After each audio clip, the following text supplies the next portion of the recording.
अरिहंत सिद्ध सूर्योपाध्याय साधु सर्व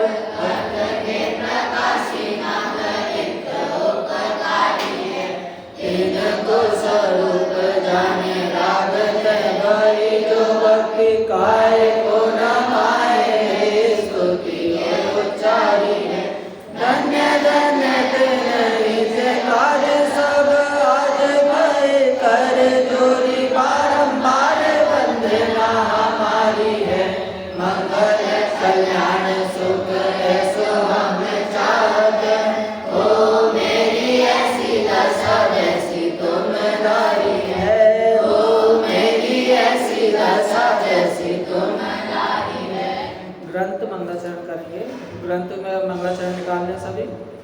श्री जिन शासन गुरु नमो नानाविध सुखकार आत्महित उपदेश ते करे मंगलाचार सुहे जिन शासन में आत्मानुशासन श्रुत जाके दुख हारी सुखकारी साची शासना जाको गुण भद्र करता गुण भद्र जाको जाने भद्र गुण धारी भव्य करत उपासना ऐसे सारे शास्त्र को प्रकाशे अर्थ जीवनी को बने उपकार नाशे मिथ्या ब्रह्म वासना काते देश भाषा करी अर्थ को प्रकाश कर जाते मंद बुद्धि होके होते अर्थ वासना जाके मंद बुद्धि होके होते अर्थ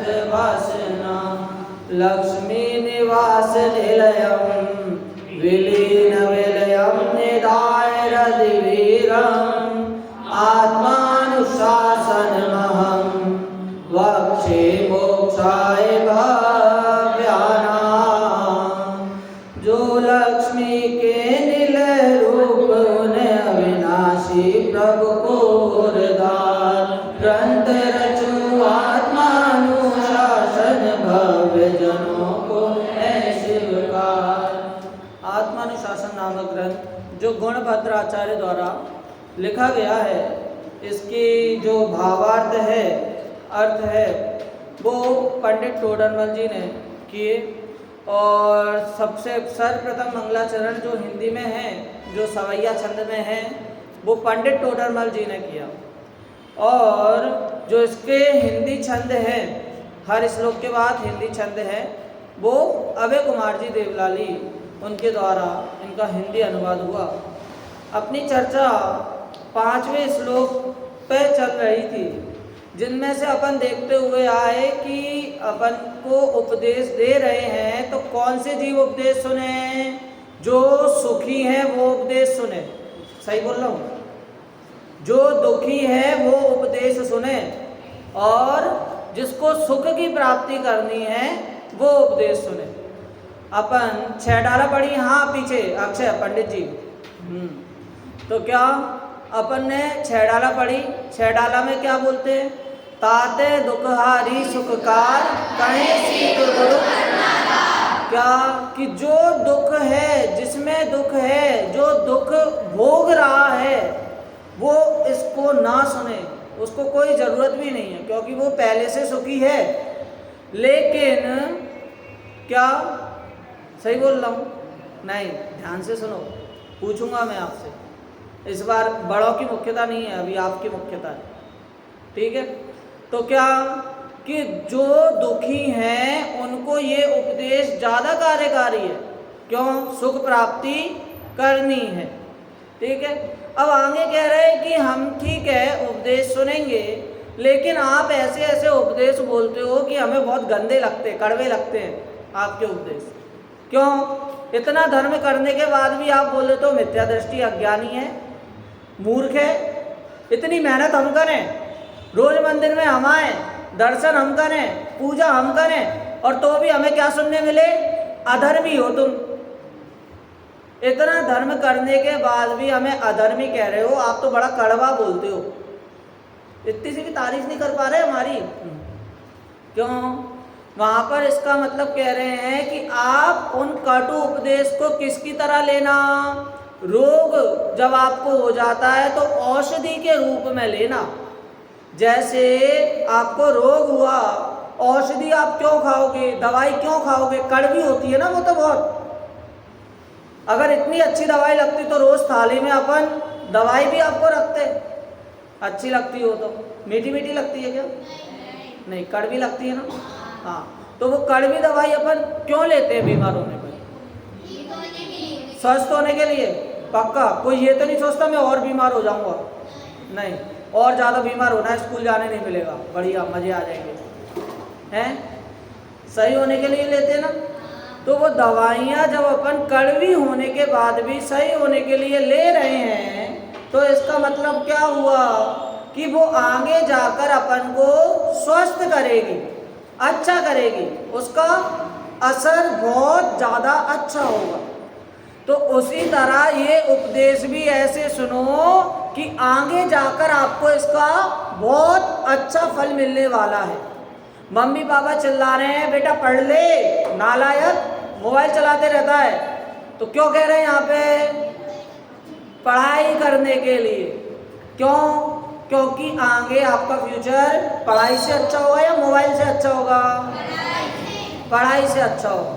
है, मम्मी बोली कि इतनी सारी बुक्स, इतनी फीस दे दी, इतनी सारी महंगी महंगी बुक्स लाया है, उनको खोल के तो देखो। आप मम्मी को बोल के देखो, मम्मी 20,000 का मोबाइल भी लिया है, चलाने तो दो। क्या? तो वो आपको 20,000 का मोबाइल वो आपका फ्यूचर अच्छा नहीं करेगा। जो आप बुक्स लाए हो महंगी महंगी खरीद के, वो आपका फ्यूचर अच्छा करेगी अगर वो आप पढ़ोगे तो यहाँ पर भी क्या उपदेश दे रहे हैं कि भैया तुमने धर्म में बहुत खर्चा कर लिया, मंदिर बना लिए, भगवान बना लिए, दर्शन करने चले गए, पूजन करने चले गए, भक्ति करने चले गए, अरे ढोलक बजा रहे हैं, नृत्य कर रहे हैं, तो ये तो तुमने बहुत कर लिया। लेकिन अब जो हम बोल रहे हैं, अभी भी तुम दुखी हो ना इतना सब करके भी, हो या नहीं? अब हम जो बोल रहे हैं उसको सुनो, तब तुम जाकर सुख प्राप्त करोगे। अब शिष्य भी अलग ही लेवल, शिष्य बोल रहा है कि हम आप ही का क्यों सुने, इतने लोग हैं, आप काय को परेशान हो रहे हो, आप काय को दुखी हो रहे हो, हम नहीं सुन रहे आपका, बाकी लोग हैं, हम जाएंगे अच्छे अच्छे बाबाओं के पास, उनका उपदेश सुनेंगे। तो ये कह रहे हैं कि जैसे बादल होते हैं, सारे बादल गरजते हैं, लेकिन बरसने वाले बादल बहुत कम होते हैं।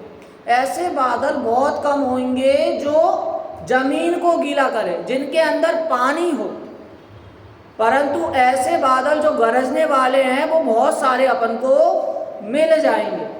उसी प्रकार मैं उन बादलों में से हूँ जिनमें पानी भरा है, जो बरसते हैं मैं, और जो दुर्लभता से प्राप्त होते हैं, सुलभता से नहीं। दुर्लभता मतलब अभिनव, दुर्लभता मतलब कठिनाई से, दुर्लभता मतलब कठिनाई से प्राप्त होते हैं और आसानी से प्राप्त नहीं होते। ऐसे इसीलिए आप मेरा उपदेश सुनो, ठीक है? यदि चलो कोई अच्छा बहुत ज्ञानी हो, वो यहाँ पर आके बैठ जाए, मस्त बैठे रहे, कितने घंटे के प्रवचन होते हैं? 1 घंटे, वो 1 घंटे बढ़िया बैठे रहे, कुछ ना बोले, माइक से कुछ भी ना बोले, ज्ञानी है वो, उसके अंदर पानी भरा है उन बादलों की तरह। नहीं, हमें ऐसे भी बादल नहीं चाहिए, हम तो ऐसे बादल हैं कि पानी भरा होने पर दूसरे को भिगा दें, ठीक है? पानी मतलब बरसाने वाले बादल ही चाहिए। तो इसीलिए हम भी उन बादलों की तरह हैं जो वर्षा करते हैं, जो उपदेश इसमें दिया है, जो तत्व उसमें दिया है, जो तत्व हमें पता है, हम दूसरे को बताते हैं, ठीक है?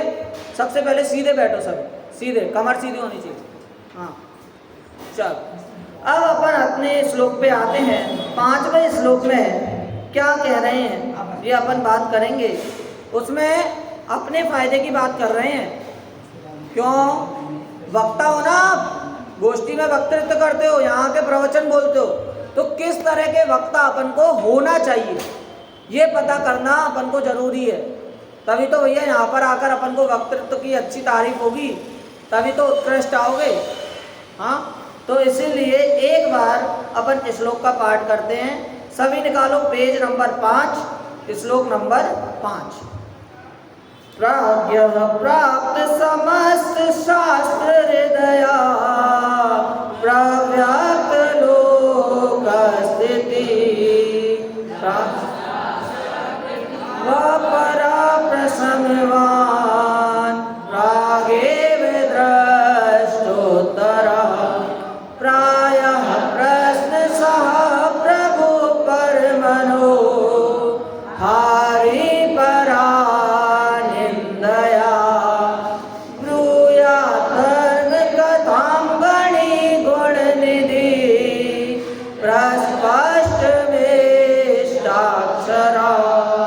अपन ने तो बोल लिया, बच्चों में थोड़ी दिक्कत हुई। एक बार मैं यहाँ से बोलता हूँ, आपको रिपीट करना है, आधा आधा बोलूँगा। बुक कहाँ है अभिनव? बुक कहाँ है आपकी? है ना? हाँ चलो बोलना। प्राज्ञः प्राप्त समस्त शास्त्र हृदया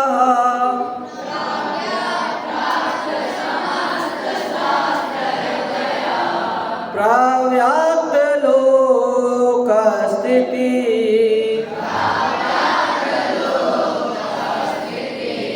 प्रास्तः सह प्रतिभा परः प्रसमवान्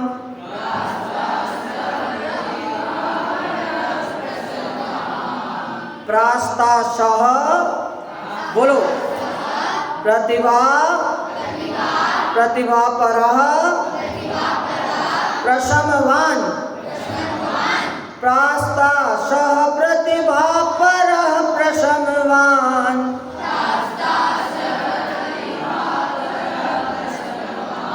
प्रागेव दृष्टोत्तरः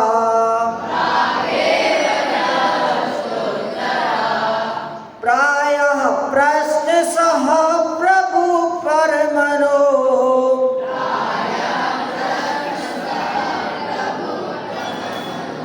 प्रायः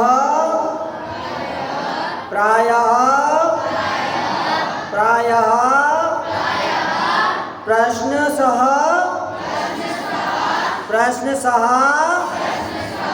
सिद्धांत जोर से बोलो। हाँ फिर से प्रायः प्रश्न सह प्रभु परमनो हारि पर निंदया प्रायः प्रश्न सह प्रभु परमनो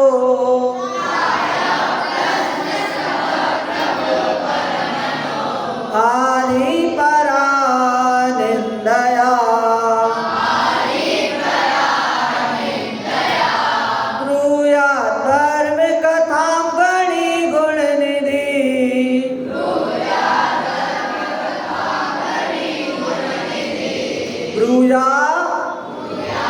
ब्रूयात् धर्म कथां गणी गुण निधि। बोलना फिर, ब्रूयात् धर्म कथां गणी गुण निधि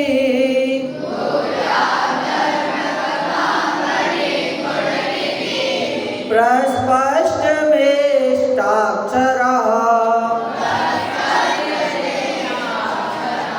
बहुत बढ़िया।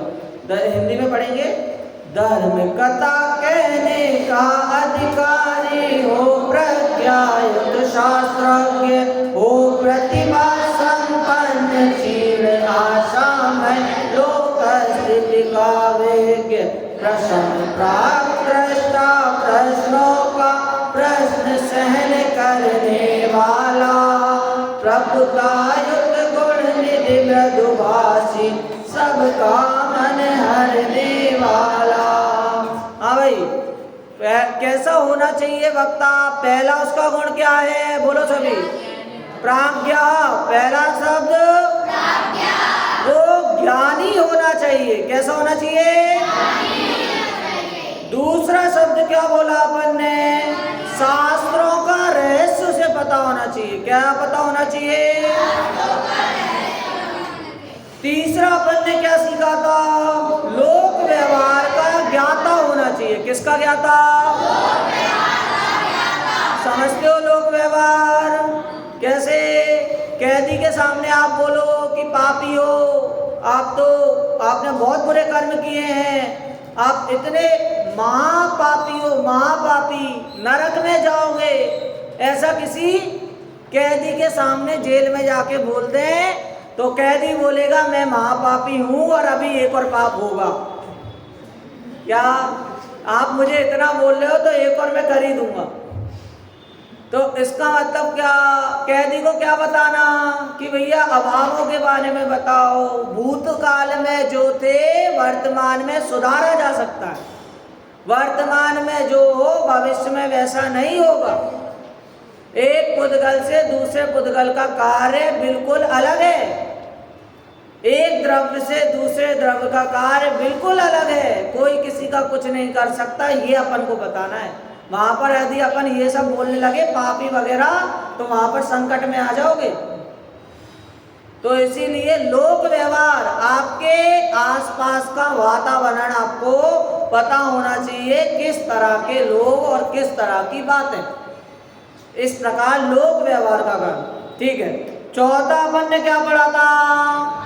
आशावान नहीं होना चाहिए। क्या पढ़ा था चौथा? आशावान किसकी आशा? पैसों की आशा। सही? अरे सही तो है, पैसों की तो आशा नहीं। हाँ देखो, आशा मात्र पैसों की नहीं, आशा ये भी होगी क्या मैं तो आज प्रथम आ जाऊं, मुझे तो आज ऐसी तारीफ मिल जाए, मैं प्रथम ना हूं तो मेरी मतलब ऐसी गोष्ठी हो कि विशेष तो आ ही जाए।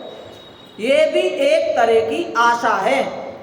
आपने देखा कोई प्रथम टॉप करने के उद्देश्य से पढ़ रहा है तो वो कदाचित टॉप करता भी नहीं है, उसको मिलता भी नहीं है।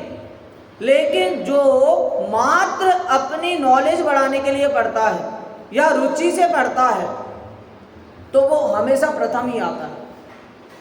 तो यहाँ पर क्या, एक को तो आशा है प्रथम आने की और दूसरे को कोई आशा नहीं है, उसे मात्र अपनी ज्ञान वृद्धि के लिए पढ़ना है तो वो प्रथम आ रहा है। तो इसीलिए जहाँ पर आशा होती है वहाँ निराशा अवश्य मिलती है। समझे? आशा सबसे बड़ा कारण है निराशा का। अपेक्षा सुना, यदि अपेक्षा जिससे होती है वो उपेक्षा का पात्र अवश्य बनता है। उपेक्षा मतलब दुख होने का पात्र, बुराई का पात्र। क्यों? क्योंकि वहां पर तुम्हें अपेक्षा है। तो इसीलिए सबसे सर्वप्रथम अपने चौथे नंबर पे पढ़ा कि आशा रहित होकर अपन को वक्तापना शोभता है। ठीक है, और पांचवा पॉइंट क्या पढ़ा? चलो देख के बताओ जल्दी। पांचवा पॉइंट, कांतिमान होना चाहिए, अच्छा दिखना चाहिए। किसकी तरह? ऋतिक रोशन की तरह नहीं तो किसकी? राम जी की तरह। चलो धार्मिक में लेते हैं, राम जी की तरह नहीं तो कैसा? वस्त्र, उसकी वेशभूषा सही होनी चाहिए, तभी वो वक्तापना को शोभता है।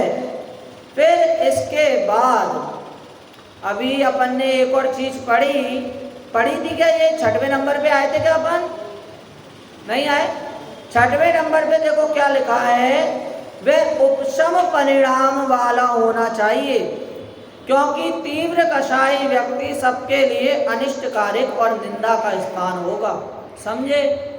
यहाँ पर मैं कर रहा हूँ, मुझे टाइम मिला, इतना टाइम में आपको प्रवचन करना है। ठीक है, यहाँ पर कोई व्यक्ति आ जाए, यहाँ पर अपना उपदेश देने लगे, क्या बोलने लगे, आज हमारे बीच में ये होगा, ये होगा, इतना आपको वहाँ पे आना है, ये कार्यक्रम है, ये शिलान्यास है, ये पंचकल्याणक है, सभी को उपस्थित होना है। ठीक है, इसने इतना बोला, चलेगा, इतने तक हम सही रहे। अब उसने आधे घंटे खींच लिए और 1.5 घंटा बोल दिया, मतलब पूरा प्रवचन का समय गया। वहाँ पर अब मुझे गुस्सा है, पूरा प्रवचन का समय खा गए, पहले नहीं बता पा रहे थे या बाद में नहीं बोल पा रहे थे, तो वहाँ पर क्या मैं क्रोध करूँ? तो इसमें उपशम का मतलब क्या हो रहा है कि भैया यदि कुछ भी हो तो आपको उपशम परिणाम में रहना। उपशम मतलब शांत परिणाम। ठीक है, तो सबसे वक्ता को 5 छठवां अपन ने लक्षण क्या देखा? उपशम परिणाम वाला होना। क्या होना? आर्णव। क्या होना? उपशम। उपशम मतलब शांत। उपशम मतलब शांत। ठीक है। 6 अपन ने वक्ता के गुण देखे। आप वक्ता के गुण तो कर रहे हो, वक्ता मतलब क्यों, चलो ये बताओ। वक्ता की जरूरत क्या है? धर्म प्रभावना के लिए। सही बोल रहा हूं? हाँ या ना तो बोलो। धर्म प्रभावना के लिए, हाँ जी या ना जी? हाँ जी। चलो, तो धर्म प्रभावना किससे हो? सबसे पहले अपन ने गुण सबसे पहले ज्ञान वाला देखा ना, ज्ञान वाला होना चाहिए। लेकिन ज्ञान वाला होना से शास्त्रों का इतना पठन पाठन कर लेना मस्त घोल के कि शास्त्र की एक एक शब्द अपन को पता है, एक एक अक्षर पता है, ऐसा ज्ञान वाला नहीं। ज्ञान वाला क्या? आराधना वाला। एक बात अवश्य देखना कि यदि आराधना होगी तभी आप प्रभावना कर पाओगे। आराधना की सुगंध ही प्रभावना करती है। तो आपको ज्ञान वाला यहां पर क्या लेना? आराधक लेना। अपन तो पढ़ते भी हैं भक्ति में, आराधक के जीवन में शुभ भाव सहज ही आते हैं, बच्चों सुबह शुभ भावों से नित्य यही भावना पाते हैं। आराधक कौन? हम आराधक। तो इसीलिए यदि प्रभावना का अंग विकसाना है तो आराधना का अंग अपने को डेवलप करना पड़ेगा। जैसे आपने सुना है आत्मानुभूति और तत्व प्रचार, बहुत सुना होगा, ये शब्द सुने। ऐसे स्मारक में छोटे दादा हुकुमचंद जी भारेल वो क्या कहते हैं कि आत्मानुभूति तत्व प्रचार ये तो सही है, लेकिन आत्मानुभूति के बाद एक चीज रह जाती है, तत्व विचार। क्या रह जाता है? तो तत्व विचार ही अपनी आराधना है। तो इसीलिए प्रभावना के लिए आराधना होना जरूरी है, और वही आराधना को यहाँ पर ज्ञान का, प्रज्ञा का, प्राज्ञ का, ज्ञानी को समझे। तो पहला लक्षण अपना क्या हुआ?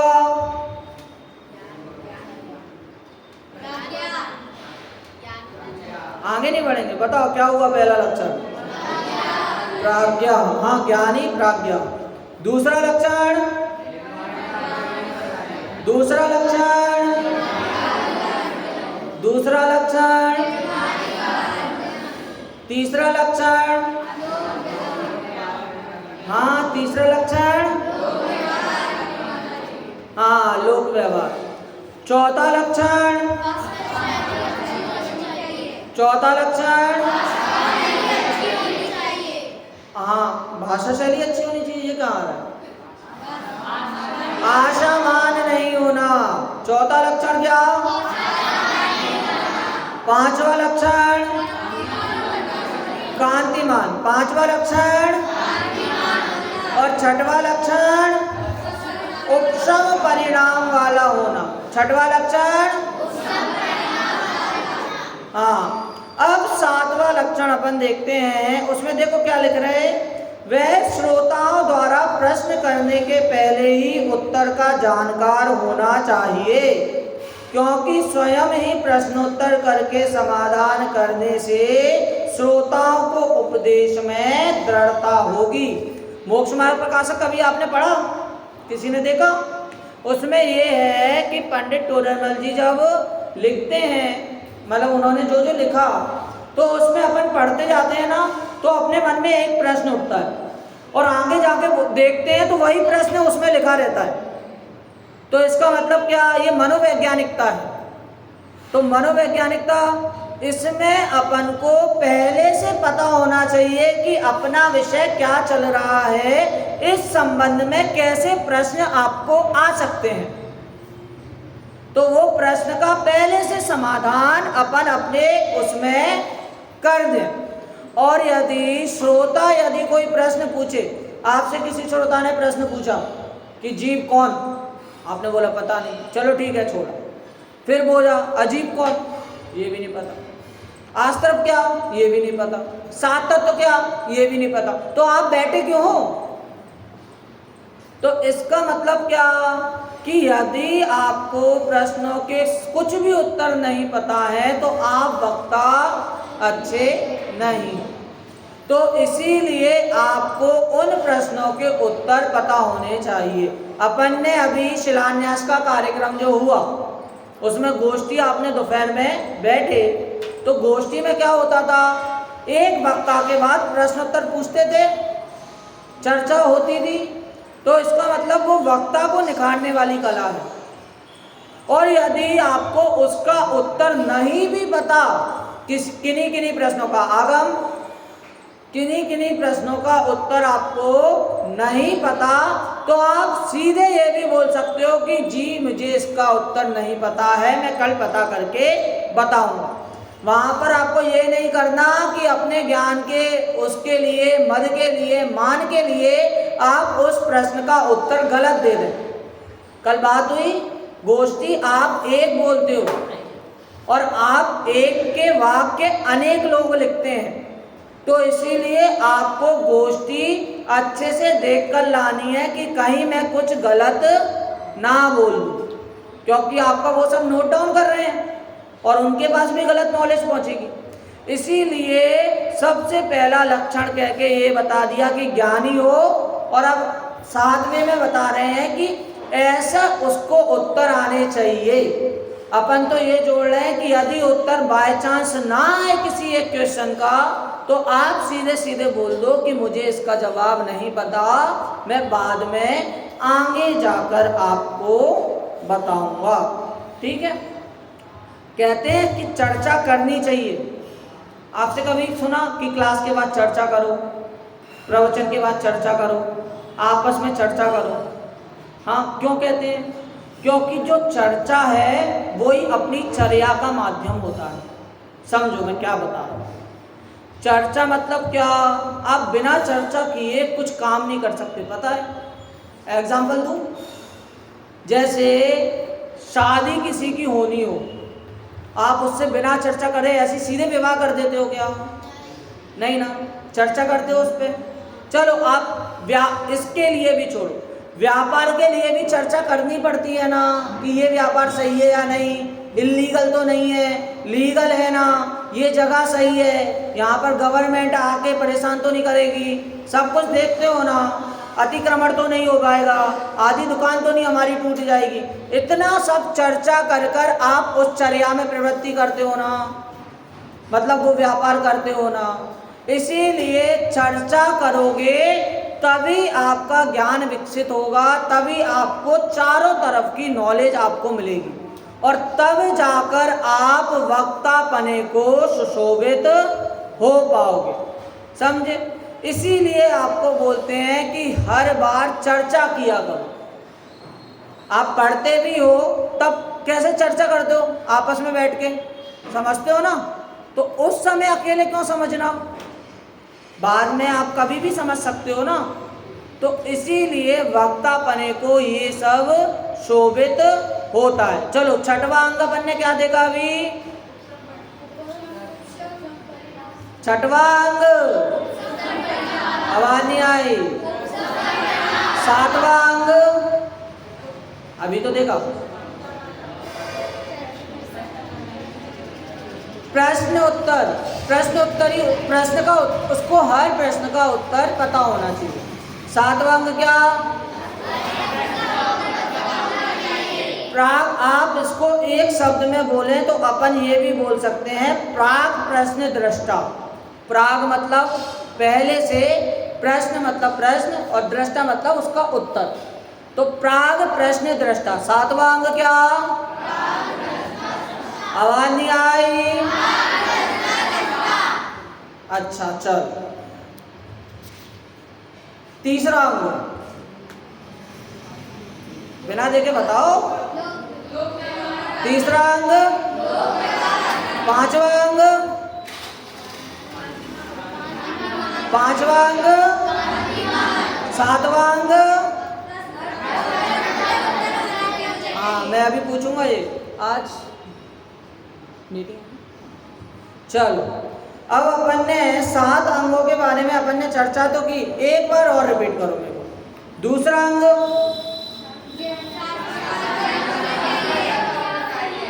शास्त्र ज्ञान, 5वां अंग पहला अंग प्राज्ञा ज्ञानी होना चाहिए, चौथा अंग आशावान नहीं होना चाहिए, 6वां अंग उपसम परिणामों वाला होना चाहिए, 7वां अंग हाँ चलो बहुत बढ़िया, और दूसरा अंग हाँ क्या शास्त्रों का हाँ। चलो, इस प्रकार अपन ने वक्ता के स्वरूप के 7 बिंदु देखे और इन 7 बिंदु को अपनाकर अपन भी उत्कृष्ट वक्ता बने और शीघ्र ही अपने स्वरूप को पहचान कर मोक्ष रश्मि का वर्णन करें। इस प्रकार की मंगल भावना से मैं अपनी वाणी विराम देता हूँ।